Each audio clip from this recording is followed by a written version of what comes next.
Bonjour, bon réveil, bon petit déjeuner, bonne matinée, bon déjeuner, bonne entrée, bon plat, bon fromage, bon dessert, bon appétit, bonne digestion, bonne sieste, bon après-midi, bon goûter, bonne soirée, bon souper, bon dîner, bonne nuit et bon poulpe YouTube. Ici Swift pour vous accueillir. On se retrouve aujourd'hui pour un nouvel épisode de Bonne nuit les poulpis, le poulpecast d'une histoire, un conte, une légende pour se détendre. Installez-vous confortablement dans votre chaise, votre fauteuil, votre canapé ou votre lit et laissez-vous emporter par ce récit. Le vol de Mjolnir. Une nuit, un géant du nom de Trimir s'approcha à pas de loup de Thor et lui déroba Mjolnir, son marteau. Le dieu du tonnerre dormait si profondément qu'il n'entendit rien, mais à son réveil, il s'aperçut immédiatement du vol et entra dans une colère effroyable. Thor était le plus irascible des dieux vikings et aussi le plus violent. Comment ? Qui a osé voler Mjolnir, mon marteau magique ? Je casserai la tête du voleur s'il me tombe entre les mains. Sif aux cheveux d'or, l'épouse de Thor, lui suggéra. Demande à Loki, le dieu du mal. Il sait peut-être quelque chose, lui, curieux comme il est. À cette idée, la colère de Thor décupla. Il écumait de rage. Si Loki a touché à mon marteau, je ne donne pas cher de lui. Thor se précipita chez Loki et l'empoigna rudement. « C'est toi qui as volé mon marteau » hurla-t-il, le visage écarlate. Loki nia catégoriquement. La nuit passée, il était à la pêche avec Odin. « Le père des dieux le confirmera » assura-t-il. Sans perdre une seconde, Thor traîna Loki devant Odin. « En effet, Thor, Loki et moi étions sur le lac et nous avons remonté une grande quantité de poissons. Vois donc toi-même. » Une véritable montagne de poissons s'élevait contre la maison d'Odin.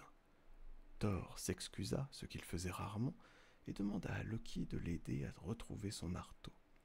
Il savait que nul n'égalait le dieu en fait d'astuce, et comme ce n'était pas lui le voleur, il pourrait sûrement l'aider à mettre la main sur Mjolnir.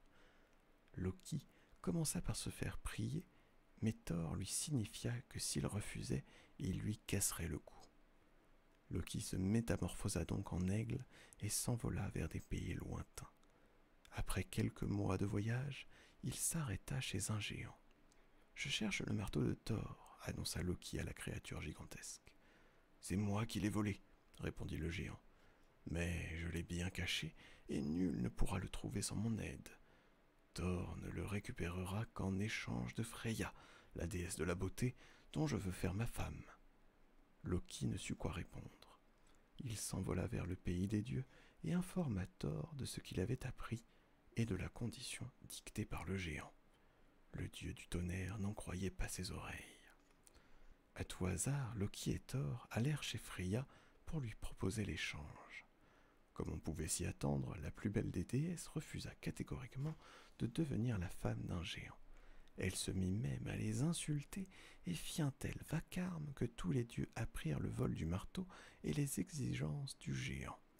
Ils se réunirent aussitôt chez Thor. « Il est hors de question que j'épouse un géant pour que Thor retrouve son stupide marteau » s'écria Freya. « Mon marteau n'est pas stupide » répliqua Thor vexé. Odin calma les esprits échauffés et suggéra. « Pourquoi ne pas faire semblant de contenter ce géant ? Habillons Thor comme Freya, maquillons-le comme une femme et faisons-le passer pour elle aux yeux du géant Trimir. » Thor ne voulait pas en entendre parler. Il tapait du pied et frappait les murs de ses poings.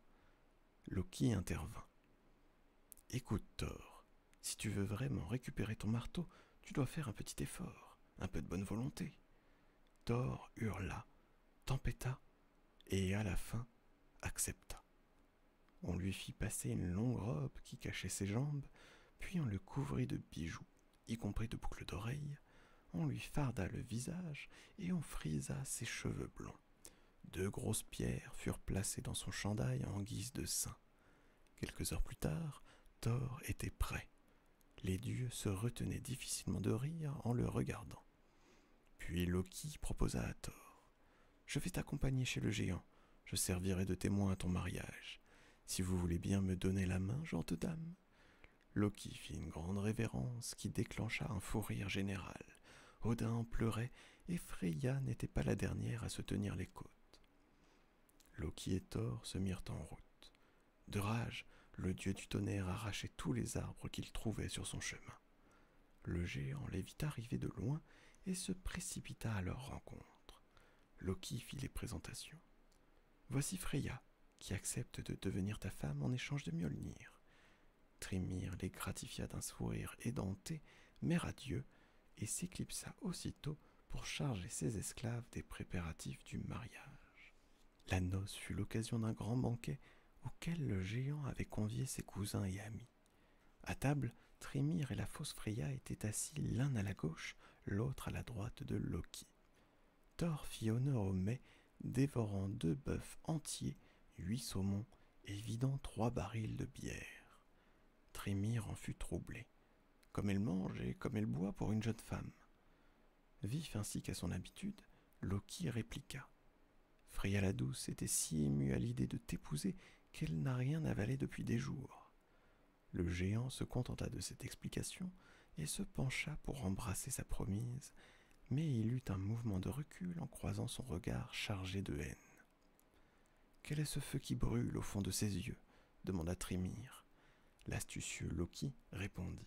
« Voici plusieurs nuits qu'elle ne dort plus, tant était grand son désir de te rencontrer. » Tout heureux, le géant se fit apporter le marteau. « Que la cérémonie nuptiale commence !» ordonna-t-il avec entrain. À peine Thor eut-il aperçu son marteau qu'il s'en empara et se jeta sur Thrymr, le réduisant en miettes. Puis il fit gronder le tonnerre et pleuvoir des éclairs sur les invités du géant. On n'avait jamais vu pareil carnage. Le bruit attira d'autres géants que Thor combattit vaillamment, mais comme ils étaient très nombreux, il fut finalement contraint de battre en retraite. Cependant, plusieurs géants avaient aperçu le dieu du tonnerre vêtu en femme. Sans hésiter, ils propagèrent la nouvelle qui couvrit Thor de ridicule. Au comble de la honte, celui-ci fut longtemps sans sortir de chez lui, où il rumina sa vengeance. Bien évidemment, Loki ne se priva pas de raconter cette histoire durant les banquets où les hurlements de colère de Thor firent la joie des autres dieux vikings. J'espère que vous aurez apprécié cette histoire. Elle est tirée des contes et légendes Les Vikings par Lars Haraldsson aux éditions Nathan. Si cette histoire vous a plu, n'hésitez pas à aimer la vidéo, la commenter, la partager, ainsi qu'à vous abonner à ma chaîne et à mes comptes Instagram et TikTok. De plus, vous pourrez retrouver toutes ces histoires en direct sur Twitch les lundis, mercredis et vendredis soirs. Tous les liens sont dans la description. Il ne me reste plus qu'à vous souhaiter une bonne suite et fin de journée, de soirée, une bonne nuit. Je vous fais plein de poulpoutou et je vous dis à bientôt dans l'océan.